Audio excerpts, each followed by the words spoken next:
Salve galera da Vila Belmiro, sejam todos muito bem-vindos para mais um vídeo aqui no Prosa Cientista. Eu sou o Rex, apresentador aqui do canal, e hoje sejam muito bem-vindos para mais um famoso vídeo aqui que a gente sempre faz de pré-jogo, analisando as equipes que vão a campo hoje. Então vamos analisar o Santos, vamos falar sobre a situação do Santos, sobre o Vojvoda, sobre a possível formação tática, sobre quanto que esse jogo significa para o Santos, e também vamos analisar o Atlético Mineiro. Então, torcedor do Santos, seja muito, muito bem-vindo, esse canal é especialmente para você, mas claro, torcedor atleticano, fique tranquilo também, que a gente nunca vai desrespeitar aqui o Galo. Vamos falar também sobre o Sampaoli de forma respeitosa, formação e tudo, até porque o Sampaoli a gente conhece bem, é um técnico que passou aqui em 2019, um ano antes de ir treinar o Atlético Mineiro. Então vamos começar a tentar trazer também um pouco das ideias dele, as quais a gente já viu começar a ser implementadas no jogo contra o Cruzeiro nessa quarta-feira. O Sampaoli teve mais ou menos uma semana para esse jogo. Vimos que as ideias não estão extremamente bem feitas, muito pelo contrário, ainda tem que melhorar bastante, com todo respeito, né? Mas a gente viu isso contra o jogo contra o Cruzeiro. O jogo do Atlético teve mais posse de bola, teve mais abertura nas pontas, mas pouco aproveitou pelo meio essa bola e perdeu boas oportunidades, né, de criar jogadas mesmo, não teve grandes chances, o que fez o favoritismo ficar todo com o Cruzeiro. E então a gente vê que as ideias da bola estão surgindo, mas não estão consolidadas. Já no Santos, a gente tem o Vojvoda, que chegou em menos de uma semana, ele teve que jogar, que foi contra o Fluminense. Não vimos grandes ideias dele, vimos mais uma repetição, um pouco melhor, uma melhora no sistema defensivo frente ao que o Kleber Xavier vinha fazendo, mas sem grandes implementações de ideias dele ainda. E agora a gente tem 2 semanas para ver se ele já conseguiu implementar ideias. Vai lembrar, o Santos, por mais que tenha contratado reforços, esses reforços chegaram agora. Tinha dúvida se o Adonis Frias ia bidar ou não, ele bidou, tá, gente? Ele vai a jogo, mas o Adonis Frias teve essa dúvida, então muitas vezes jogava o Zé Ivaldo no lugar dele, o Alexis Duarte estava na data FIFA, então só chegou ontem praticamente, ontem ou anteontem, sequer treinou, sequer vai jogar. Bilal Brahim também chegou agora, então faltam mais reforços do Santos para jogar, e os reforços que chegaram também ainda não tiveram todo o tempo de treino. Lautaro Dias e Vitor Hugo acho que é quem mais teve essa disposição, então o Santos meio que ainda está se modelando aos esquemas novos do Vojvoda, e o que deu até um certo favoritismo para o Galo. Além de estar jogando em casa, já tem um time que já está junto há mais tempo, né? Então se conhece mais, talvez isso possa ajudar o Galo nesse jogo. Mas é um jogo que eu diria que é uma disputa de técnicos, bons técnicos, com boas ideias. Acho que é um jogo que vale bastante para as duas equipes. Por que eu digo isso? Vamos à tabela. Vamos lá. O nosso querido Santos está aqui com 21 jogos, 6 vitórias e 22 pontos. Por que eu repito 6 vitórias? Porque se o Santos ganhar hoje, a gente vai a 25 pontos. Passa o Grêmio, que está em 13º, já quase entra na zona da Sul-Americana, porque vai a 7 vitórias. 7 vitórias. Vai lembrar que o Santos ainda tem um jogo a menos, que é o jogo contra o Palmeiras. Então, o Santos começa a ir bem na tabela, tá? O Grêmio perdeu ontem para o Mirassol, então empataria em número de jogos com o Santos, e com essa derrota, o Santos conseguiria ultrapassar o time do Grêmio. Já o Atlético Mineiro, se perdesse esse jogo, não correria risco de entrar no rebaixamento. Ah, não, correria sim, perdão, porque o Juventude também tem 6 vitórias. Então, se o Juventude ganhar, pode até passar o Atlético Mineiro, se o Vasco ganhar também. E aí, jogaria o Vitória para baixo, que perdeu ontem, e poderia estar ali passando o Atlético. Então, é um jogo de risco para o Atlético Mineiro também. Se o Atlético ganhar, se o Atlético vai encostar lá no Internacional, vai empatar o número de vitórias com o Inter, em saldo de gol vai estar melhor do que o Inter, então já colocaria uma pezinho na Sul-Americana e jogaria todo esse bolo para baixo, para o Santos fique extremamente perigoso. Afinal, se o Juventude ganhar, é o suficiente para o Santos entrar no rebaixamento. Então, é uma partida crucial para as duas equipes ganharem. Mas, Rex, aí eu te pergunto, se é uma partida crucial para as duas equipes ganharem, como elas vêm a campo? Vocês podem estar me perguntando, né? Bom, eu falo agora para vocês como essas equipes vêm a campo. Vamos lá. Quanto ao Santos, a gente vai ter no gol Gabriel Brazão. Sabemos que, por informações de setoristas, que o nosso querido Vojvoda quer uma linha de 3 no Santos. Mas nesse jogo, ainda teremos uma linha de 4. Com Escobar na esquerda, Luan Pérez, Adonis Frias ou Zé Ivaldo. Como a Doris não tinha apidado, uma boa parte dos treinos foi com o Zé Ivaldo. Então ninguém tem certeza qual dos dois vai jogar, se é o Adonis, se é o Zé Ivaldo. Na direita, Mike. Na linha de volante, temos uma mudança tática bastante interessante. O Santos sempre jogou num 4-3-3. Hoje, vamos ter uma mudança significativa. Vamos ver um 4-3-1-2. Ou o famoso 4-4-2 losango. Algo que o Santista pedia muito, principalmente, né, quando falavam aí do Ramon Dias, né? Ah, se ele vier, o Ramon Dias, Emiliano Dias, eles fazem muito 4-4-2 losango, que pode dar certo. Hoje vamos ter o 4-4-2 losango. Temos João Schmidt com a ponta defensiva do losango, digamos assim, primeiro volante, 2 meias à frente, sendo Zé Rafael e Vitor Hugo. Falam que o Zé Rafael melhorou muito nos treinos, inclusive. Guilherme como segundo atacante, Neymar com a ponta ofensiva do losango e Lautaro Dias também fazendo a sua estreia como centroavante.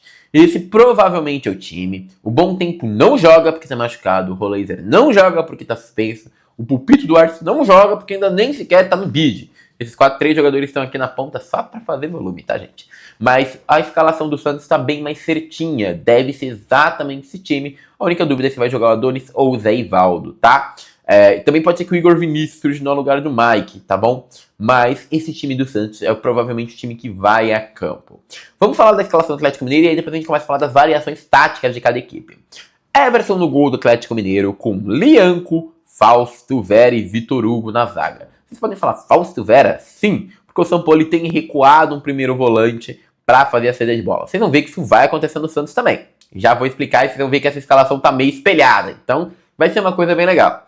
O Atlético tem a pretensão de vir jogar num 3-4-3. Então a linha de 4 da frente é composta por Alan Franco e Alexander mais atrás. O Alexander deve ser mais um primeiro volante, o Alan Franco um segundo.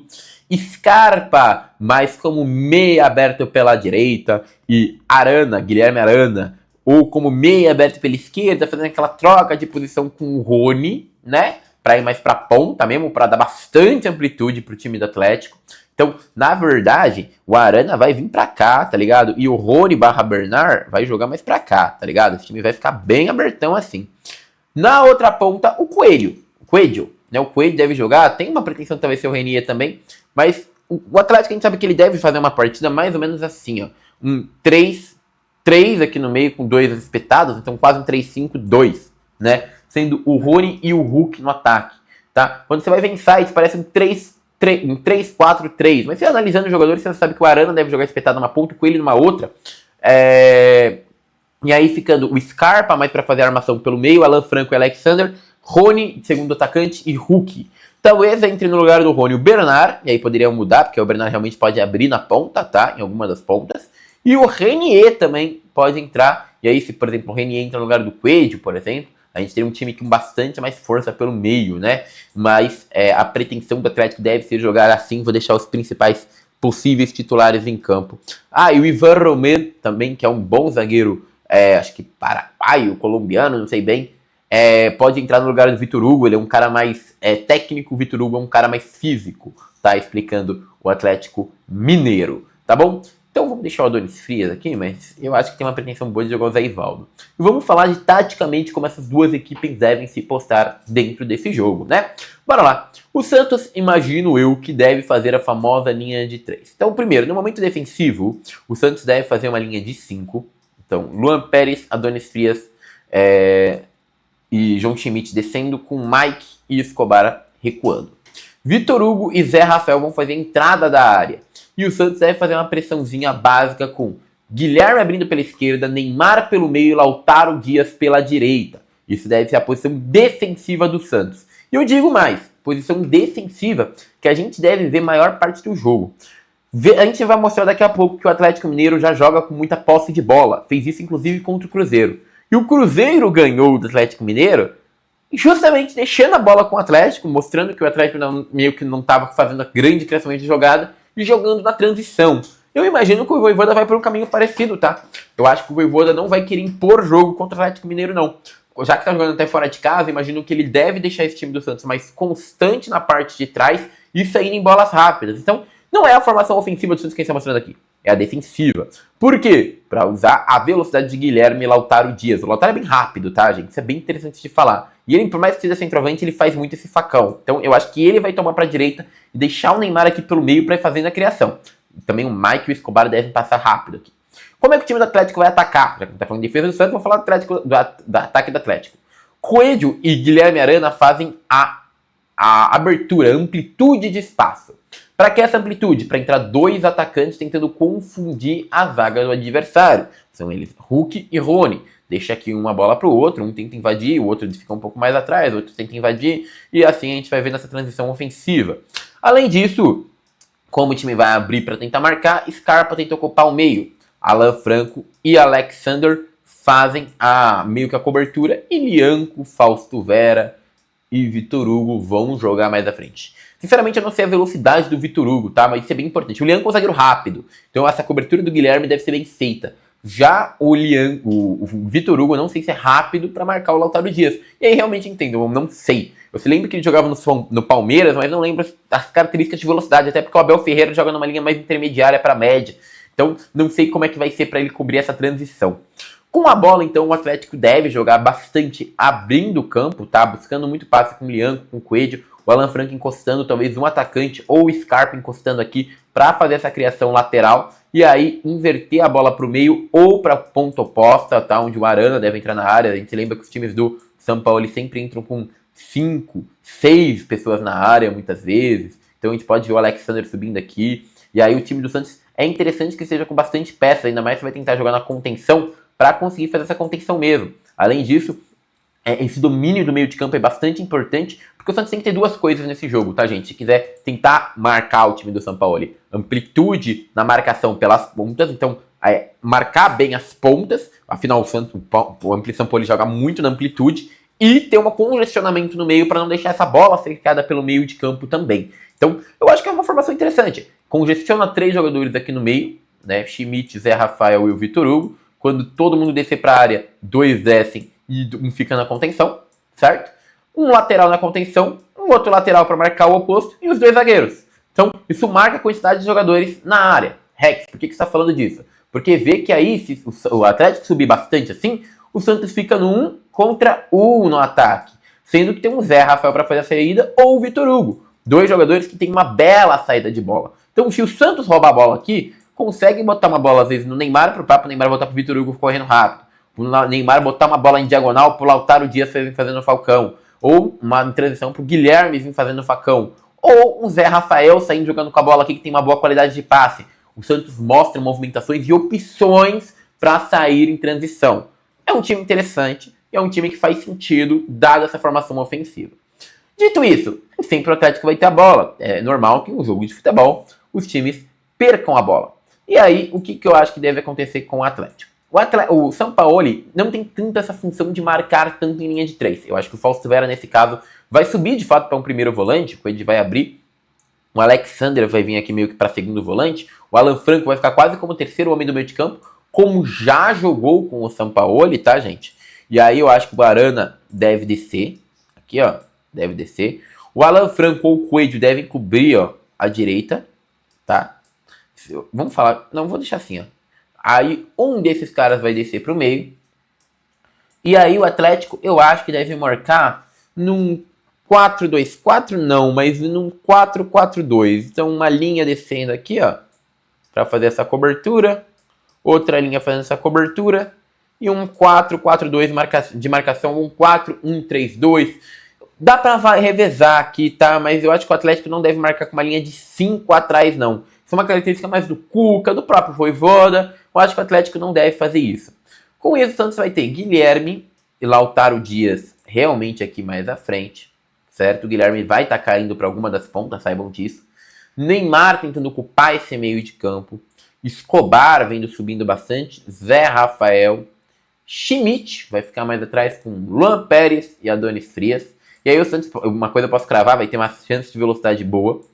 E aí o Santos tem um time que é... Lembra que eu falei que é meio espelhado? Então, vai ficar mais ou menos assim. Meio que um espelho de como o Atlético Mineiro sobe, tá? Então, Escobar tentando buscar essa amplitude pelo meio, com Guilherme fazendo muito facão ou trocando de posição, tá? Isso é uma coisa que a gente vai ver. E aí o Atlético tá bem posicionado para marcar isso, tem 2 jogadores aqui. Mike e Vitor Hugo fazendo essa função. O Vitor Hugo joga muito caindo pela direita, então não esperem ele parado com o Alexander aqui, ele deve cair aqui para tentar fazer o facão ou para segurar a bola e mandar o Mike fazer o facão, então esperem isso. E o Lautaro Dias procurando os 3 facões aqui, tá? Tudo com Neymar na sobra e o Zé Rafael na criação. É um time muito interessante, tá? O Santos monta um time muito interessante para pegar o Atlético e os 2 se encaixam. Até porque se o Atlético rouba aqui essa bola e bota na transição, tem como um Hulk vir aqui para cima do Schmidt que não tem velocidade e tentar meter ele gole, tá? Então é uma posição perigosa pro Santos. O Atlético vai ter 2 escapes, ainda mais se aqui não for o Scarpa, for o Rony, por exemplo, e aqui tiver aberto um Alexander ou alguma coisa assim, mais escape ainda, e o Atlético tem como tentar usar o contra-ataque contra o Santos também, tá? Muito, com uma tranquilidade. O Santos vai dar abertura para transição. Então, é um time que eu acho que o Santos não vai subir tanto, o Santos não vai usar tanto isso aqui. Vai mais jogar naquela maneira que eu mostrei de transição. Por acabar, eu gosto de mostrar agora os números dos últimos jogos do Atlético. Então, contra o Cruzeiro foi 73 pontos de bola do Atlético, mas como eu falei, grandes chances foram todas do Cruzeiro. O Atlético chutou bastante, mas como a gente vai ver aqui em números de chutes ao gol, quem mais chutou ao gol foi o Cruzeiro. Então, o Atlético criou, mas criou pouco, né, digamos assim. Atacando, as grandes chances foram todas do Cruzeiro, tá, gente? Então, de fato, o Atlético, infelizmente, não conseguiu fazer esse ataque forte. Marcou bastante faltas no campo ofensivo. Por que isso mostra? Porque o Atlético estava marcando numa pressão mesmo, né? Então a gente vê no campo ofensivo do Atlético uma pressão muito maior ainda pelo lado do Guilherme Arana, que fez a melhor partida dele ali. Bola de passe, a bola ficou muito mais no meio de campo do que na defesa do Atlético Mineiro. Isso é muito interessante da gente falar também. A defesa do Atlético Mineiro ficou com a bola, um time que realmente joga pra frente e tenta entrar na linha final, usando bolas longas para tirar a bola rápida às vezes, e bastante cruzamentos para usar o trabalho ali da bola. Defendendo, o Cruzeiro tem melhores números defensivos, não tem o que falar, até porque o Atlético começa com a bola. E defesas, o goleiro do Atlético até teve mais participações, mas em defesas mesmo foi 3-3, teve mais tiro de metas, tá, gente? Então, o Atlético foi criando. Jogadores pra gente ficar de olho do Atlético Mineiro. Vamos lá. Lianco, um bom zagueiro que tem feito um bom ano. Ficou um bom tempo na Europa, tá? Mas em 12 jogos ele tem números interessantíssimos, como 7.5 bolas recuperadas por jogo, 2.3 interpretações, 2.2 desarmes. Duelos pelo São ganho 59%, duelos por cima 57%. São ótimos números e ótimos números saindo jogando também, tá? É um dos melhores zagueiros do Brasil. O Lianco que pega, pelo menos por todos os canais que eu assisto do Atlético, é emocional, aquele jogador que quer provocar muito e tudo mais, e a fase do Atlético não tá beneficiando isso, mas é um jogador pra gente ficar de olho. Outro, Fausto Vera, ele é mais volante, vamos ver que o número defensivo dele é bem mal menos, todavia sai jogando muito bem, então é um jogador de fato para fazer a saída de bola, tá? O São Paulo tá recuando ele para fazer a saída, mais ou menos que o Santos faz com o Schmidt, tá? Vai lembrar, o Schmidt tem menos capacidade, mas capacidade de marcação, mas menos velocidade também. Outro destaque, o Alexander, ele tem jogado bem mal, tá? Ele é um garoto bem novo, de 21 anos, mas que tem boa capacidade de passe, o desarme dele também é bom, por exemplo, muito melhor que o do próprio Fausto Vera, mas ele tem indo mal, principalmente nos duelos, então é um jogador que tem ficado um pouco abaixo, mas que tem uma grande expectativa, pode fazer uma boa partida hoje. Alan Franco foi um destaque com o Sampaoli. Nessa temporada não fez gol nem deu assistência, mas ele tem bons números, números razoáveis defensivos, bons sucesso em todos os duelos, por baixo e por cima, em dribles e em passes, são números bem interessantes. Vale lembrar que em 2021, peguei um ano na frente, 2021 o São Paulo usava ele bem à frente ali, mais espetado pelo lado direito, mais como meio ofensivo, ele fez 3 gols, não deu assistência, mas criou boas chances, tá? Ótimos números de passe. Então o Alan Franco foi a época que ele estava em alta com o Sampaoli. Arana fez uma grande última partida, tá? Ele teve 9 jogos, 9 últimos bons jogos, uma grande chance criada. Não está sendo o melhor ano do Arana, vale lembrar, mas é um jogador que com certeza tem que preocupar o Santos, tá? E o Coelho, novamente, está jogando no campo oposto, o Coelho, mas novamente também tem números interessantes, um gol, uma assistência. Pode ser aquele jogador de profundidade a vir dificultar o Santos e tem feito uma boa recuperação de bolas. Então, na parte de voltar marcando, o Coelho tem ido bem. E para acabar, é claro, o craque do time, o Hulk. 4 gols, 3 assistências. É com certeza o jogador mais perigoso do Atlético Mineiro, que o Santos tem que ficar mais de olho. O Hulk vem fazendo, desde que voltou ao Brasil, uma campanha bem interessante. E bom, meus queridos, é isso. Espero que vocês tenham curtido o vídeo. Peço like, curtida, sua inscrição. Forte abraço, tá bom, meus queridos? E agora eu fui!